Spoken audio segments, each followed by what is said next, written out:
This clip is brought to you by SaveWithConrad.com.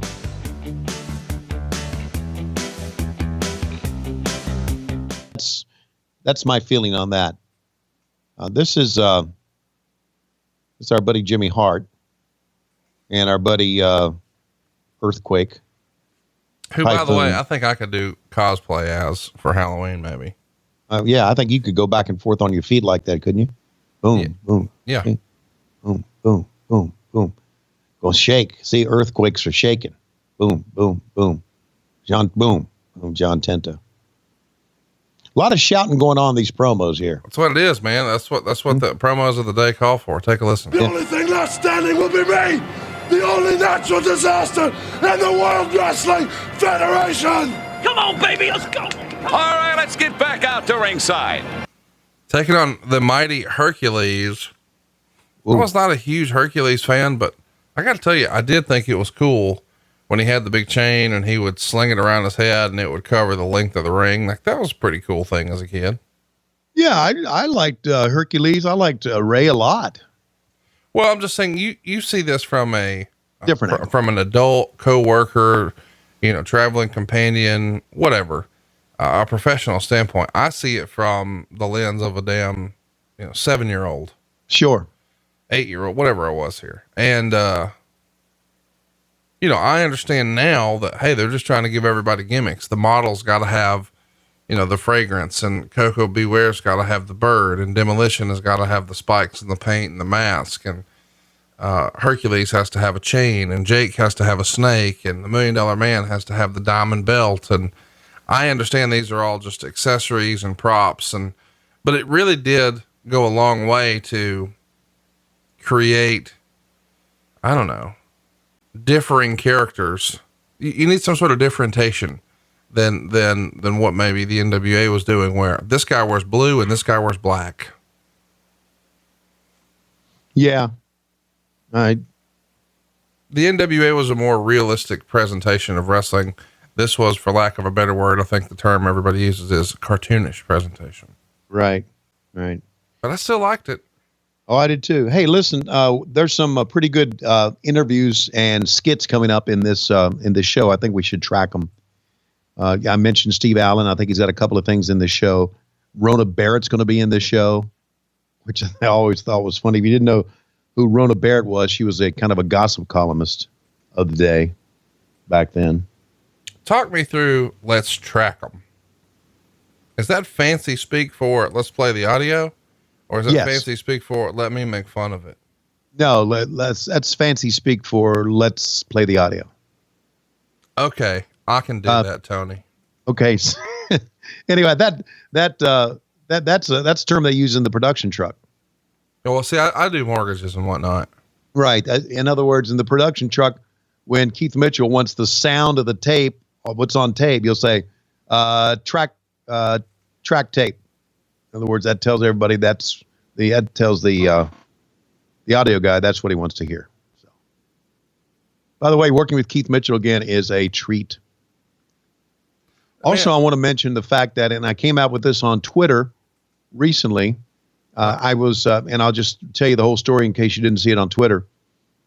After the show Wednesday, I spent some time with Matt Hardy. Spent a lot of time with Matt Hardy. We sat down and talked probably. Delete. And we probably sat down and talked about 2 hours. Really? Yeah. And we got his here and talking about, because he's from North Carolina, talking about how he got into wrestling and the days of he and Jeff trying to, get booked, and 2 really, really young kids. We're talking about teenagers wrestling for Vince. So I went later that night, went back to the hotel room, and I said, I'm going to watch a Hardy Boys match, because I had never watched a Hardy Boys match. Never. So I looked online, what would be the best Hardy Boys match to watch? And it was the ladder match, tag team ladder match against Edge and Christian from No Mercy, I guess. Yep. 99. And buddy, that set the tone, didn't it? That's one of the defining matches of that era, wouldn't you say? Without question. Yeah. Man, could those kids go? I mean, no regard for their body or themselves, just throwing caution to the wind in a major way. And people still talk about that match, 21 years later. Yeah. So now what I'm doing, I'm going through the network and I'm watching Hardy Boy matches because I know, they were with Terry a little bit and they had a great tag team run. And before that, they were with Michael Hayes as their manager. Have you seen the Tit yet? The Tit? Yeah. Have you seen the Tit? No. Is it on the network? Yeah. The Terry Invitational Tournament. Oh, okay. I got it. Because that's what JR and the King were talking about during that. The Tit. Yeah. Yeah. And I'm telling you, here's another one. And I'm going to pump up my buddy here. JR and the King had a wonderful call on that match.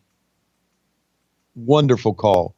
And there was a point to where, before the match started, Terry walks up the ladder to show the King exactly how high they're going to get. And King is looking up her skirt, right? Yeah. And so JR hits King with a line was, I know. I know how high she got up there because I saw you looking at her. And the King said, yeah, she was winking at me. Oh, my God. Oh, my God. Or it was winking at me. And they let that line go. And there was a long pause. And I know that either JR was dying laughing or staring at you need to go back and listen to that line, man. But it was great commentary. And, by the way, chat us up on Twitter if there's a match, a Hardy Boys match that you suggested I see. Because, I've been looking around and there's a lot of ladder matches. I know they had a triple ladder match with the Dudleys involved and everything, but I'd like to see a Hardy Boys more than just a ladder match. So, but anyway, they can go, man. At WHW Monday on Twitter. That's at WHW Monday on Twitter. Tony has fallen in love with wrestling again. I love to hear it. Yeah, man. One guy said, when I said on Twitter, he said, everybody else has watched it. How come you haven't? I said, well, my life was going on at that time. And of course that in 1999, I was not paying attention to what they were doing. Look at that. Boom, man. I don't know if it's any way to work a guy that size falling down on it. I know the elbow drop. I know he's going to take most of the brunt on his body, but still that's gotta fucking hurt because he's getting ready to set on him right here. I got to tell you, man, I'm a little concerned about WrestleMania this weekend. Really? Yeah. We keep hearing the news that this guy's not there, that guy's not there. I wonder in hindsight, did they make the right call? Should they have just postponed it? Well, I think they should have, but then again, who am I to say they should have?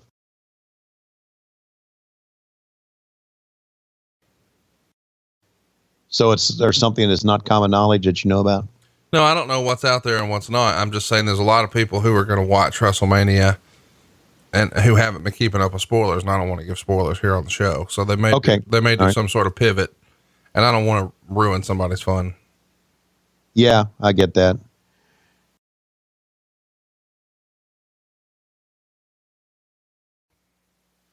Okay, I will. A lot of fans may know, but some may be avoiding it and we don't want to give it away on a nostalgia show. I'm with you, and I've marked the time. We should mention Earthquake is getting some momentum by this point. Things are going to heat up. He's going to be working with Hulk Hogan at the end of the summer. Well, he is one of the... Hey, it's Conrad Thompson. Thanks for checking out the podcast here on YouTube. Be sure to hit the subscribe button and the notifications bell so you get a notice anytime we upload some new content. And go save yourself some money right now. If you're in a 30-year loan or you have credit card debt, it's not a matter of if I can save you money. It's a matter of how much. Find out right now for free at SaveWithConrad.com.